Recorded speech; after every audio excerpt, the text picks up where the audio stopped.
I kind of like to ask them questions about what they're doing and get them sort of talking about themselves more than it is about me.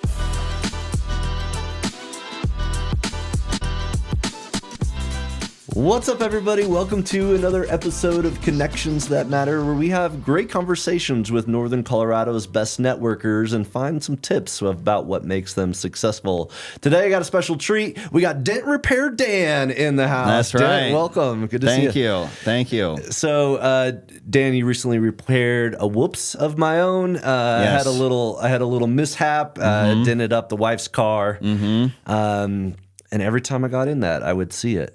That happens especially on the driver's side for sure, where yours was. So anytime you're seeing something, every grocery store entry and exit, it'll eat away at you for sure. Does every dent have a unique story? Most of them do. Yeah. Sometimes people are upset about them, and sometimes it's funny, but there's always a solution. So there's a shopping cart with an agenda, or a windstorm with yes. Exactly. Or somebody's kid on a bike, there's always something going on. And it's always, you get the new car that's yours, and it's that first dent or that first scratch that really kills you. But you make it go away. You make, maybe not go away, but you make it not look like right after the whoops. Sure. Yeah. I mean, the goal is to absolutely make it go away. Now, whether that's happening 100% or we're able to hide, any sort of remaining imperfections so that the eye doesn't pick them up. But yeah, that's pretty much the name of the game. So, and from what I understand, they don't just pop out, right? Correct. Maybe as a misnomer, think what you do is just get a little suction cup and yes. Once in a blue moon, there's something that fits that bill. But for the most part, the metal, it has memory. So it wants to go back to where it originally how it was formed at the factory, but it does take some coaxing to get it there, less so than just grabbing your plunger and giving it a yank. So there's a little bit more finesse to it and things of that nature. So well, when I was watching you work, you truly are a craftsman, the way that you're working the dents. But what does go into it, and how did you find your way into dent repair? Well, so what goes into the repairs is we're interpreting what we see, right? And no two dent guys are going to kind of attack the same dent the same way. We have our, various tools that we like or that you feel like you really have good control over, more so than others. So what we're doing is reading the panel, and we're utilizing the lights that we have to see the kind of the high and low spots. And that's sort of our map. And then the tools that we're using are kind of our compass. And based on how the dent is behaving, our tools are telling us sort of which way to go, right? So that's more or less kind of how it works in the sort of quick elevator pitch of it. But the way I got into it was I was actually working in menswear. I was selling suits. And I wasn't selling. I was our operations person in kind of the back of house. And our general manager, she could kind of see the writing on the wall as far as like, hey, I know you're not going to be here forever. And she said, hey, my boyfriend just started doing sales for a hail repair, a paintless dent repair business. Maybe take a week off and follow him around and see sort of what it's like. And if you like it, move on and go do it. And so I did. So she was super cool to do that. And actually that shop wasn't too far away from where we're sitting right now down here in North Denver. And so I spent about kind of 2.5, 3 years learning from the guy that owned that place and sort of the whole business from kind of soup to nuts as far as, interacting with the customers, dealing with the insurance side of things. If it's a hail damage job, most of those are going through insurance. So kind of learning that whole song and dance. And then as the cars move through the shop, from coming in to being repaired to then going back home. So I did that for about 3 years. And then I had moved up to Fort Collins in that time frame and did the long commute from Northern Colorado down to Denver for about a year of that 3-year time period. And after about 13 months of that, I was like, I don't think I've got much gas left in the tank on this commute. So found the shop that I'm currently in, and it's been just over 7 years since starting that. Well, I love the apprenticeship model of like learning the craft. For sure. Where you train under somebody, but also that act of like passing it down, getting a protege. Yes. Do you hope to have a protege one day? Or yeah, I would absolutely love to. I've made an attempt once, and it just wasn't the right fit for the young man that had come on board. He did kick major butt at doing a lot of social media stuff and website and things. So it wasn't all bad. We parted ways as friends, and he chose to pursue a different career path. But yes, I would absolutely love to bring up another kid who's willing to learn and likes this kind of thing. Because I was sort of the lost puppy at one point, kind of wandering around looking at what I wanted to do, and the gentleman that taught me everything sort of gave me that guidance, and I would absolutely love to kind of pay that forward. Well, how is it different than the body shop? Because the body shop, they come in, they're going to, Bondo it and sand it over, repaint. Totally. Yeah. And sometimes that is necessary. I don't want to belittle the importance of body shops because they can do a whole lot more than we can't. But where we differ is in maintaining that original factory finish and the original factory panel, which is the best thing for your car, if it's the best thing for your car. So being able to get into the car, remove the damage from either the outside or the inside or a mix of both, whether we're pushing or pulling, and we can maintain that factory finish and that factory panel. That's what's best for the car. The whole car was painted together at once. So, where we're at now with cars is crazy complex colors, tri-stage paints, lots of metallic flakes in there. It can be tough to get these things repainted properly. Not that it's not possible, but, the other good or positive side of Paintless Dent Repair is just the speed at which we can do these repairs. If you've got, let's say, maybe a football-sized dent on a fender or a quarter panel or something like that, a good Paintless Dent Repair technician ought to be able to do that in roughly a day, maybe a little bit less, maybe a little bit more. Whereas on the body shop side of things, that's anywhere from, as the quickest would be like a week to maybe even up to 3 weeks, depending on parts availability and other sort of outside factors. So being able to turn repairs around very quickly while maintaining that factory finish and paint and panel is a tremendous value add. It's kind of what's your time worth as opposed to other factors in there. So that's one of the major benefits of Paintless Dent Repair is kind of being able to sort of erase a mistake in a very quick amount of time to a very high level. Let me talk about the ebbs and flows of your business. I would imagine if a hailstorm hits, there's a lot of people with dents, maybe even with insurance checks in hand, ready to get it fixed. And then other time, maybe you don't have that big rush of, Sure. of a storm. How do you manage the ebbs, the highs and lows of the demand? Well, so yeah, I mean, you're absolutely right. There's a very cyclical nature to specifically the hail side of this industry, right? Where we see hail events, maybe there's one big one or maybe there's several small ones throughout kind of the spring, summer time frame. And you'll see a lot of activity in that time frame, whether that's from the customer's point of view, getting their vehicles fixed, or, people coming in from out of town who also repair damage to call a shop like mine home for a few months and help me out, or, maybe even just kind of set up shop somewhere for a couple months and try and get in on the action.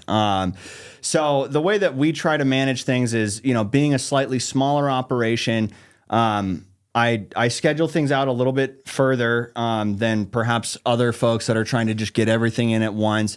I like to give the cars that we're working on the individual attention that they need, so that there's not overlap and we're not forgetting things or improperly QCing cars at the end of things. So we try to space things out to where we're going to be able to kind of maintain our place at the table for as long as we can.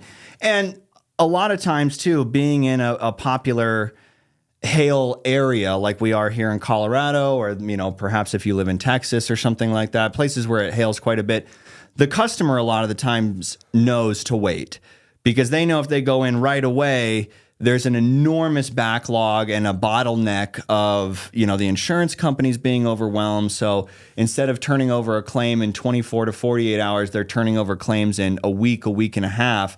So if you're trying to, make something happen days after, there might be a 2-week lag period where nothing happens at all because there's such a backlog of paperwork or things of that nature. So a lot of the times the customer or the hail damage victim customer, they know, if I wait 3 months, I'll be able to get in a lot sooner and my repairs will happen a lot more quickly. So the customers and just the nature of where we live and how people kind of know that helps space things out too and keep that busy season from being, 3 to 4 months to being, 6 to 8 months or so. So, we do have a slow or an ebb in our kind of work cycle throughout the year, which is kind of the beginning of winter, the late winter into the early spring. But we try and plan for that and then we'll say yes to a lot of things in that time period that we may not say yes to when we're trying to make hay while the sun's shining, if that makes sense. So, for example, we had a customer who had a slightly older car that was most likely, potentially going to be a total loss. They were not interested in having their car total. So we said, okay, well, let's see, how much we can do before it enters that total loss phase. But we're going to do that in December, not right now in late July when, we've got a lot of irons in the fire. So that we're able to spread work out in that type of a way as well. Well, the people watching this, when I'm talking to a mechanic, they're going to want to know like which is the cars to buy. Which cars that you could buy today have the best structural integrity or the best metal quality or stuff on them? Well, that's a good question. We're moving into an interesting environment with the panels that cars are being made out of now.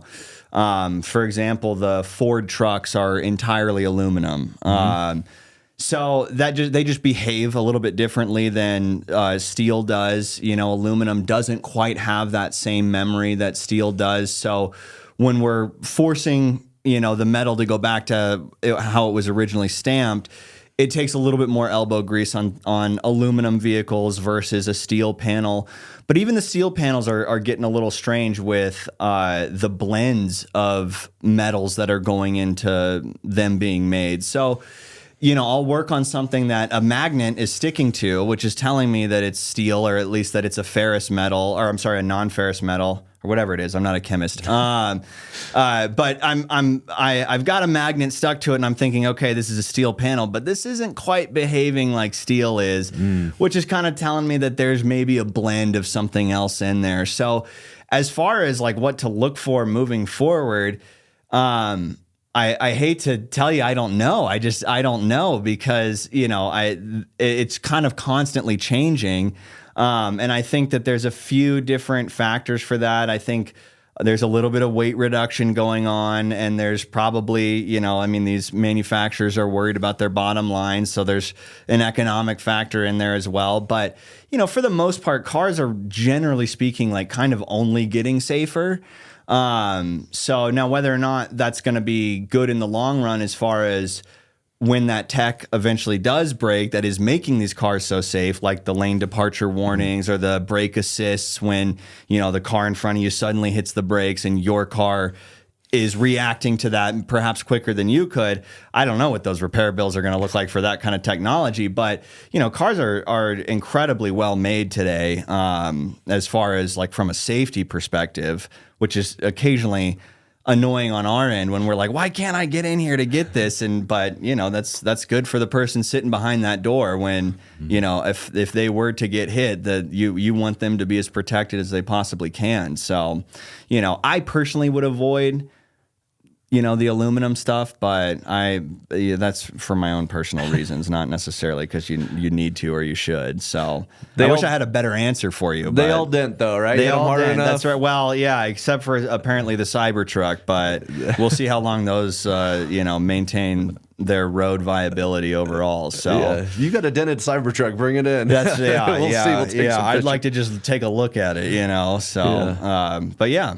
Well, let's talk about networking because as a dent guy, I'm sure you're either the only one in a networking room when you're there, or maybe not. But tell me, who are you looking to build connections with, or what is your approach to networking as a dent guy? So I would like to be building as many connections with, or as I can.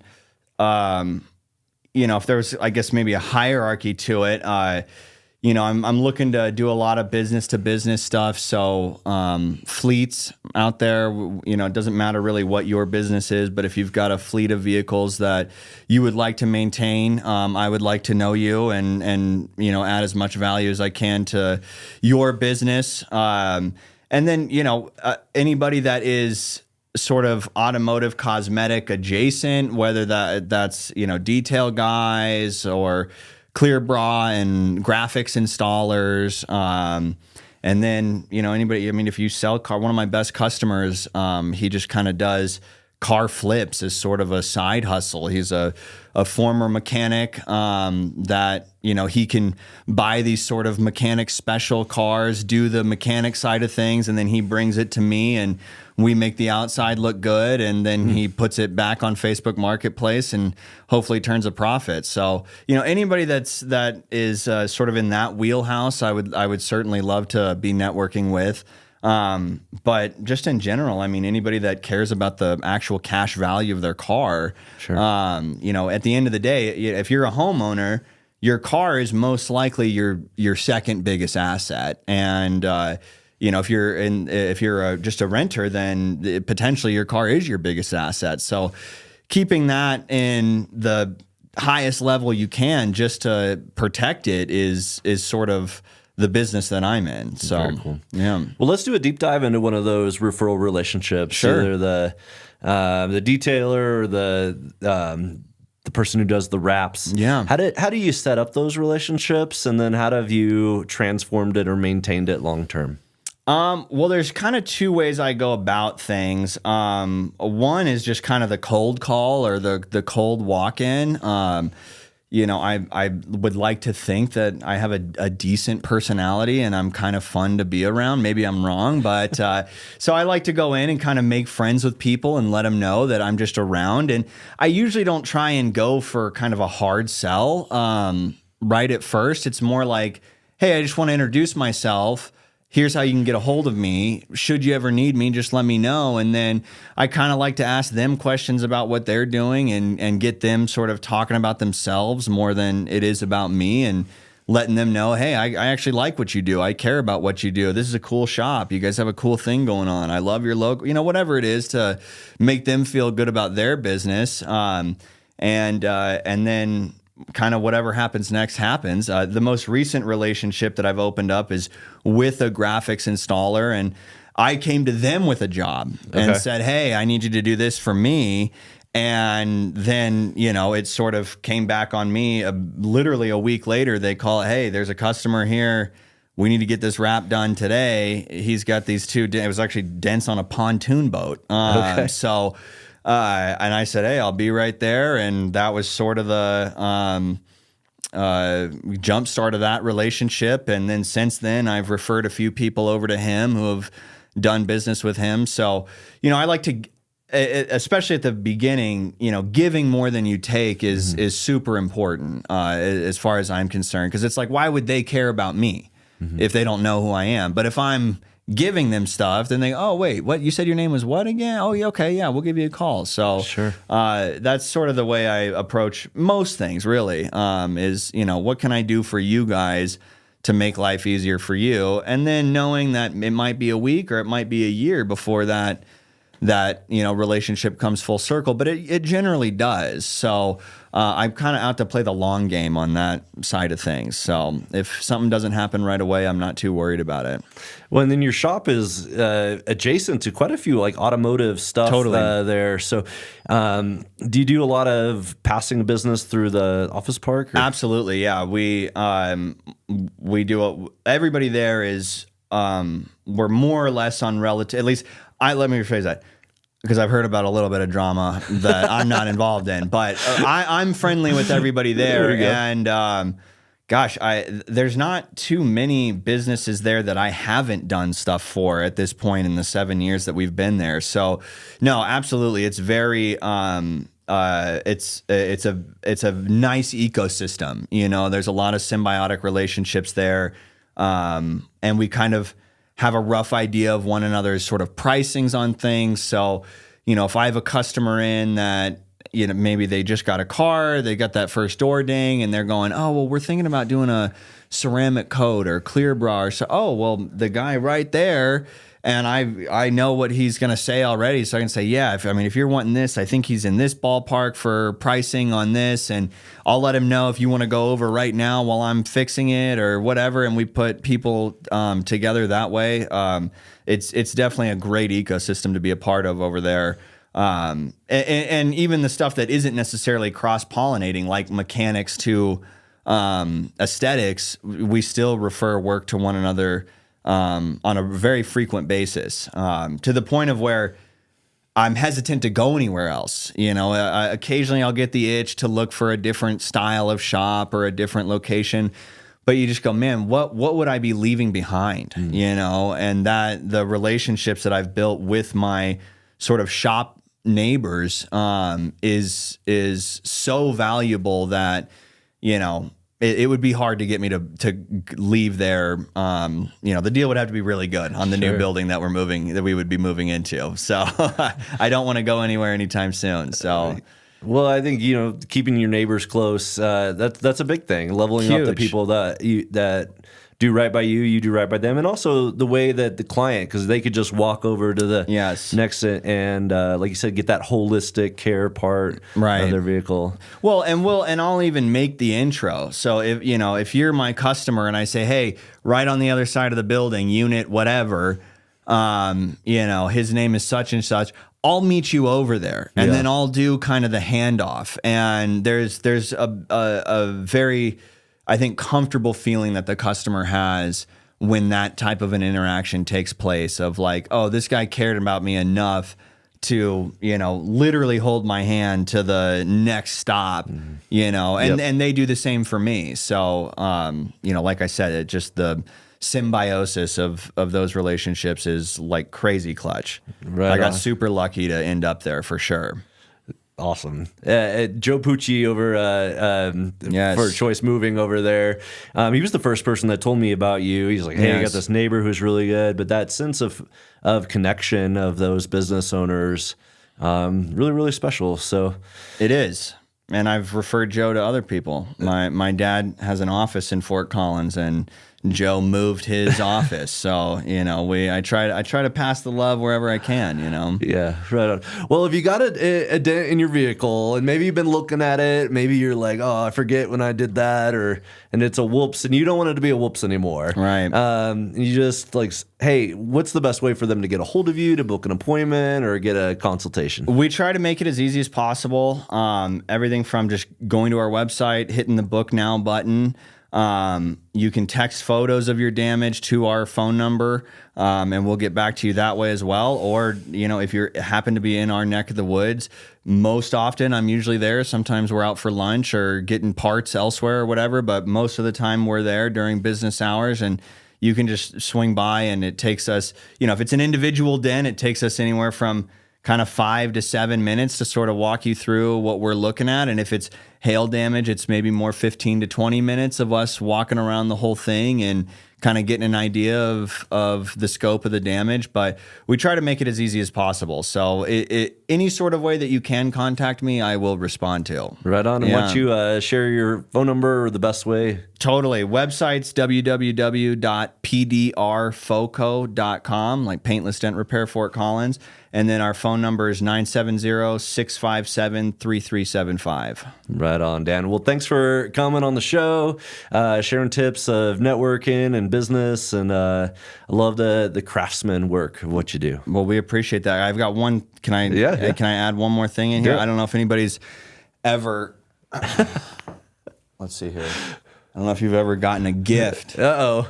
on the show before, but I brought you a little Dent Repair Dan sticker there. Look at that. Let's zoom in on that one, Brian. DRD. Dent Repair Dan. Throw that on your water bottle or your garage fridge, or slap it on a street sign somewhere. Mustache is authentic. Yep. Little We Fix Dents. That's right. I love it. That's right. All right. Cool. Well, I Dan. appreciate Thank you so having much. me. Yeah. Thank you. Hey all, thanks for watching. I love networking and building relationships with other Northern Colorado business leaders. So if you want to come meet some of these podcast guests, meet me, or meet some other amazing entrepreneurs in Northern Colorado, I would love to have you attend one of our next events. Go in the podcast description. There's a ways that you can see our upcoming schedule, and maybe you could be a future podcast guest as well. Thanks.